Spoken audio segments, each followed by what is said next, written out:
Well, for more, I'm joined now by CEO Shelly Palmer, Professor of Advanced Media at Syracuse University. Shelly, I'm not suggesting that you're the CEO of NVIDIA, although perhaps I could have phrased my introduction slightly better. It's really good to have you. I listen, by the way, folks out there, I follow Shelly. I sign up to his newsletter. It's fantastic. You keep me honest when it comes to the world of AI, advanced tech, and everything that sort of goes under that, what is a very wide umbrella these days. Let's start with this technology that we expect to be launched. Shelly, walk us through this, if you will. So it's interesting. Every language that humans use and every way that we pattern recognize can be put into a large language model and learned by the machines. So whether it's American Sign Language or English or French or electromagnetic radiation or any kind of thing that has a pattern can be, basically taught to a large language model. They have a thing called Kaggle Grandmasters at NVIDIA, and a gentleman named Christoph Henkel won this competition. He was able to teach a large language model American Sign Language. And once he developed this, it opened a floodgate of opportunity. So this is a wonderful thing.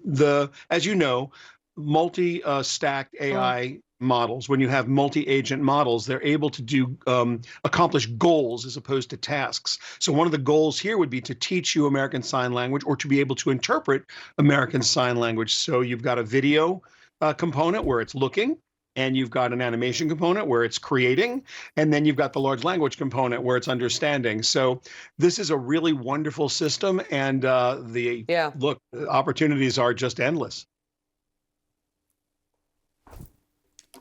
Yeah, and look, let's see whether this is a game changer. Certainly we know, and I'm doing a lot of work locally here in the UAE on the disruption to the education system as a whole that AI may provide, both as opportunities and, of course, as challenges. And I think, we'll begin to see more of that in the days and weeks to come. While I've got you, I do want to talk wider with you today. There's been a lot of concern, or a lot of chat, let's say, about DeepSeek, the Chinese AI firm that burst onto the scene last month with that model that appeared to be much cheaper to make. NVIDIA stock dropped 17% in January. 3 weeks later, of course, it's nearly fully recovered. What's your take on the level of investment being poured into these models right now? And I want to talk to you about Grok 3, Elon Musk's latest venture, but let's start there. So there's a false dichotomy here. This idea of either or. DeepSeek was created using a distillation methodology, which stresses algorithmic efficiency. They were able to use software to do what normally a large language model or a hyperscaler or a foundational model builder would need to use brute force compute. And what was so interesting is that just a few days after the inauguration, you had some of the biggest hyperscalers and foundational model builders standing next to the President of the United States talking about a $500 billion investment in brute force compute. And then January 20th, basically the same day, DeepSeek R1 comes out, and it just decimates everybody by saying, look, we used this distillation training method, and for just a few $1 million, which everyone's contesting maybe it wasn't a few million, we've created this algorithmically efficient model that is so much less expensive to run.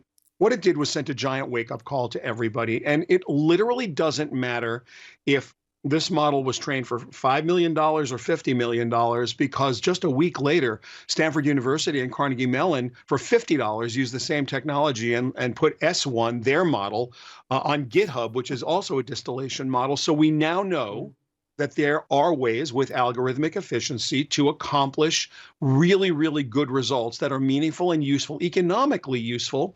And it's kind of put the industry on notice. Hey, both things are going to coexist. It's not either or. You will need both. And by the way, it has gone hand in hand. Algorithmic efficiency and computer computational capability have evolved together and will continue to evolve together. So for anyone to say it's this or that, it's a really naive and huge misunderstanding of the technology and or what's required to do the work that's happening now.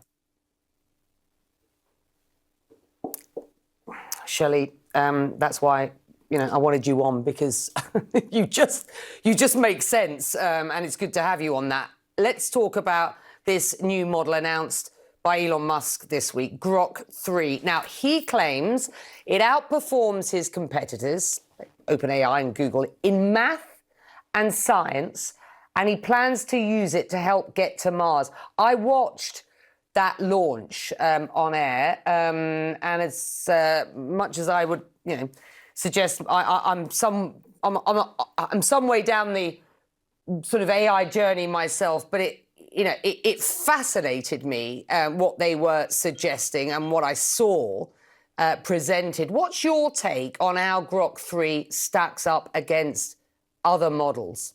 So this is an enduring arms race that we are going to be in for the foreseeable future.